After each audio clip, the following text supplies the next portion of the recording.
The Force was with J.J. Abrams, but is it with Rian Johnson? Hello everyone, and welcome to Movie Reviews by Josh. Today, it's the big one. We got Star Wars: The Last Jedi, and before I get into the review, let me just mention a couple of things. First of all, I have the fans in mind. I am not going to be giving away a lot of spoilers. Everything that I'm going to talk about in the review is going to be very just kind of basic setup stuff or some observations that won't go into too much detail, so don't worry, you are in a safe space, Star Wars fans. Okay, second thing that I want to point out is that I am kind of an unabashed, longtime Star Wars fan myself. Not quite at the level of many I've found over the years, but this one's kind of a challenge. Seeing these movies are kind of difficult because I have to be a critic, but you know, at heart I'm still a fan as well. So keep that in mind as we proceed. So, The Last Jedi, we've been waiting for a couple of years. We had Rogue One in the meantime. That was fun. Force Awakens was a lot of fun. Some people kind of criticized it for being a soft reboot of A New Hope. And to be honest, yeah, I think that there's probably a lot of validity to that. But fortunately, Last Jedi is going off kind of on its own direction a little bit more. And it picks up in the aftermath of Force Awakens. You know, in the last movie we saw Rey was delivering Luke Skywalker's long-lost lightsaber to the Jedi Master. So as the movie picks up, the Resistance, which is still led by Leia, she's always royalty to me, is having some tough times. They're actually on the verge of getting wiped out by the New Order, which is a band from the early 80s, not the bad guys in Star Wars. I feel so extraordinary. And the First Order is led by Snoke and Kylo Ren and Ron Weasley's older brother. Now, there's a kind of a big action sequence to kick things off, and then from there, the plot splits into 3 separate threads, none of which are going to spoil too much, so don't worry. In the first thread, the First Order ships, the fleet, they are trying to chase down the last remaining Resistance ships. And there's this kind of chase thing going. The Resistance ships are low on fuel, and they can't jump into hyperspace because the First Order ships have the ability to track them through hyperspace. And so there's kind of this standoff. It's a little OJ-esque, to be honest. Kind of a slow motion chase.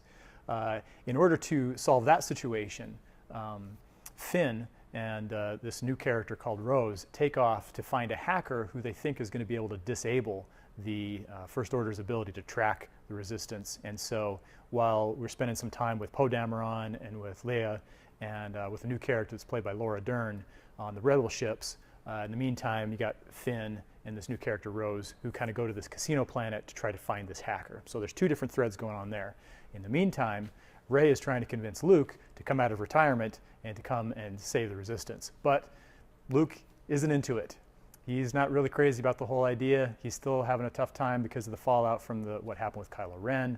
He's also really disturbed because Rey is showing some indications as far as her power with the Force that kind of scare him. And obviously, I think he's a little hesitant to kind of go down that road. So he actually kind of pulls an anti-Yoda and tries to convince Rey that it's time for the Jedi to just kind of go the way of the Galactic Dodo. I've been informed by my producer that now he has dibs on the band name Galactic Dodo. So moving on, those 3 threads kind of set up the main plot, but there's a lot more to come after that. And once we kind of get past those threads, there are some additional things to come. This is a long movie. That's actually kind of one of my criticisms of it. Is, I mean, this thing is it's over 2.5 hours long, and it kind of feels it. It takes a little while to get going, but at the same time, speaking as a critic and as a fan, it's still a lot of fun. And I think the bottom line here is that fans are going to have a great time with this. One thing that surprised me also was that there are more twists and turns than you might expect, especially from a Star Wars movie. I mean, Star Wars, Empire Strikes Back was famous for having one of the greatest, twists in movie history.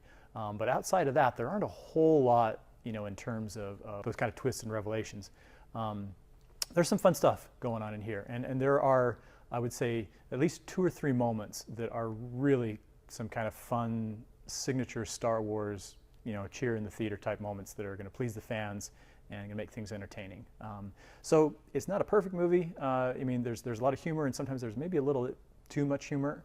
And some other things, when you're kind of stepping back with a critical eye, maybe with a couple of years of perspective here, I think people will acknowledge that, this isn't going to be the best of all the Star Wars movies, but it's a lot of fun. People are going to really enjoy it. It's a Christmas gift for Star Wars fans and for kids and for families, and I think people are going to have a real good time with this one. And so that's why I gave this one 3.5 stars out of 4. It is rated PG-13. It's a bit more violent. I mean, Force Awakens had kind of ramped up the violence for some of the previous films, and this one is a little bit more so. There's a lot of lightsaber battles and some different things that happen that I don't know that I would necessarily prohibit a lot of little kids from seeing it, but it's something you might want to consider. This one is a little bit more violent. Of course, there's nothing in terms of sex or profanity or anything like that. It's about what you would expect, just maybe a little bit more violent than your run-of-the-mill Star Wars film. So what question from Force Awakens did you most want to have answered by Last Jedi? Go ahead and put it in the comments below, and be assured that Last Jedi answers quite a few questions. So thanks for watching. This has been Movie Reviews by Josh. My name is Josh Terry. I would love to have you subscribe to my channel on your way out. Keep your notifications on so that you can see our new posts as soon as they are available. And check out our friends at Rocketgator, makers of fine waterproof backpacks and longtime supporters of Movie Reviews by Josh. See ya.